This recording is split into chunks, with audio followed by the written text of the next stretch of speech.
நிதானமான முடிவு வெற்றியை கொடுக்கக்கூடிய ஒரு அமைப்பாக உங்களுடைய தாய் தந்தை இருவருடைய உடல் ஆரோக்கியம் விஷயத்தில் ஒரு மிகப்பெரிய மாற்றத்தை நம்முடைய கடகராசி என்பர்கள் சந்திக்கப் போகிறீர்கள் என்பது உண்மை. அரசாங்க வேலையில் இருக்கிற அன்பார்ந்த கடகராசி என்பர்கள் வேலையில் ரொம்ப ரொம்ப கவனம் செலுத்தணும். அக்கறை இல்லாமல் இருக்கக்கூடாது. எக்காரணத்தை கொண்டும் யார் மீதும் அக்கறை வைத்து கொண்டு யார் மீதும் பாசம் வைத்து கொண்டு மாட்டிடக்கூடாது.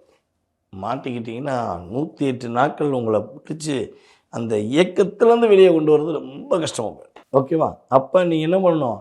ஏதாவது ஒரு புதிய அன்பு, புதிய பாசம், புதிய உறவு, பழக்கத்தில் உறவு, பாசத்தில் உறவு, எந்த உறவாக இருந்தாலும் நீயாக இரு, நான் நானாக இருக்கேன். அவ்வளோதான். என்னுடைய கான்செப்ட் தான்.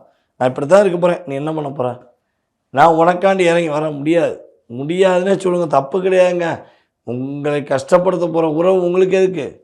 உங்களை புரிஞ்சுக்கிட்ட உறவு தானே உங்களுக்கு வேணும் இல்லையா?